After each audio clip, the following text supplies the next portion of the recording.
YB Anthony Loke telah kalah dalam pilihan raya Negeri Sembilan kali ini. YB Anthony Loke betul-betul sudah lockdown kali ini.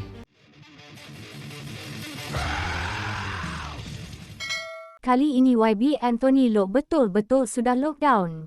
Itulah kenyataan lucu yang dikeluarkan seorang TikTokers berbangsa Cina dikenali sebagai Jacob Chai, apabila individu ini mengulas mengenai kekalahan Kerajaan Pakatan Harapan di Negeri Sembilan pada pilihan raya Negeri Sembilan semalam.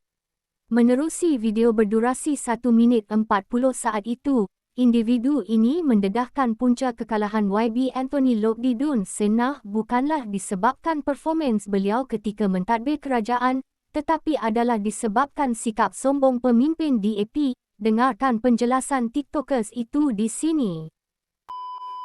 Tahniah saya ucapkan kepada BN iaitu Barisan Nasional sebab telah menang dalam pilihan raya Negeri Sembilan ke-16. PH iaitu Pakatan Harapan dan Ketua DAP iaitu YB Anthony Loke telah kalah dalam pilihan raya Negeri Sembilan kali ini. YB Anthony Loke betul-betul sudah lockdown kali ini. YB Anthony Loke berkata, walaupun kami orang telah kalah dalam pilihan raya kali ini, tapi anda semua sentiasa berada di dalam hati kami orang.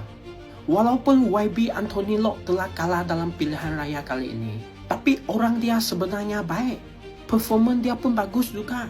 Just mungkin perangai dan cara cakap ahli DAP rakyat kurang suka sebab ada sikit sombong.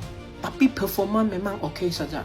Walaupun performance YB Anthony Loke dan ahli DAP performance bagus, tapi tak guna juga sebab generasi muda sekarang tidak tengok performance.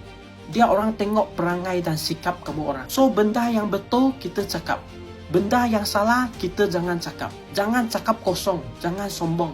Zaman sudah berubah. Fikiran generasi muda sekarang sudah tak sama dengan generasi dulu.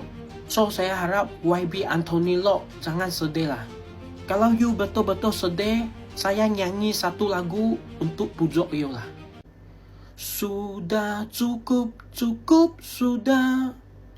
Cukup sampai di sini saja.